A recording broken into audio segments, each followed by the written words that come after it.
வணக்கம் நண்பர்களே. நிறைய பேர் என்னோட மனைவி சண்டை போட்டுட்டு வீட்டை விட்டு போயிட்டாங்க.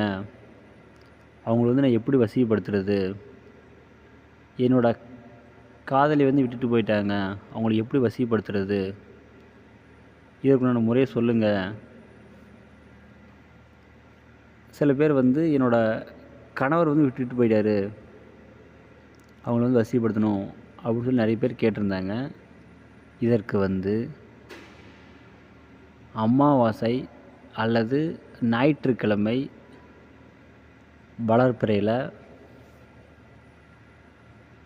சிவன் வணங்கி, தொட்டால் சுருங்கி தொட்டால் வாடி, இந்த 3 மூலிகையும் நீங்கள் காப்பு கட்டி சாபநிவர்த்தி செய்து எடுங்க. எடுத்த பிறகு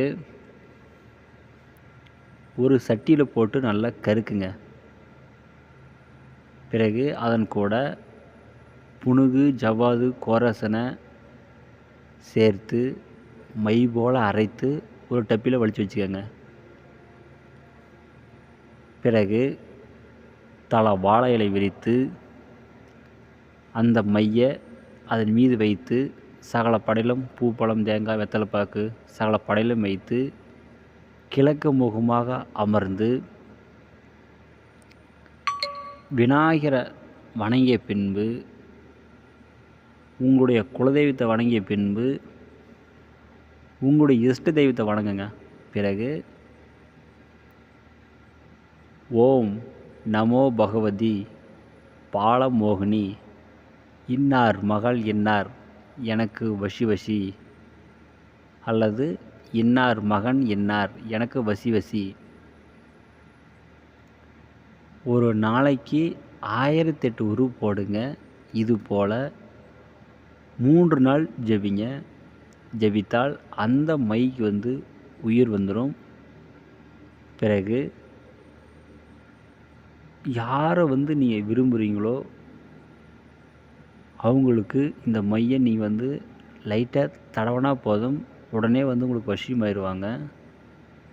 அப்படி தடவ முடியல அப்படின்னா நீங்கள் மந்திரத்தை ஜெபித்து அவங்க வரும் பொழுது அவங்களுக்கு எதிரில் நீங்கள் போகணும். நீங்கள் மையை நெத்தியில் வச்சுட்டு அவங்களுக்கு எதிரில் போனீங்கன்னா உங்களை பார்த்தாங்கன்னா உங்களுக்கு வசியமாகுவாங்க.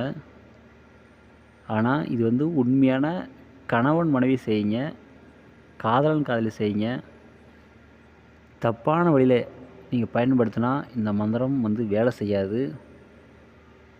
அப்புறம் உங்களுக்கு தான் நிறைய பாதிப்பு ஏற்படுத்தும். யாரும் தவறான நோக்கத்தை பயன்படுத்தாதீங்க. நல்ல வழிக்கு பயன்படுத்தி பயனடைங்க. எந்த டவுட் இருந்தாலும் ஃபோன் பண்ணி கேளுங்க, கண்டிப்பாக நான் சொல்கிறேன். நன்றிங்க.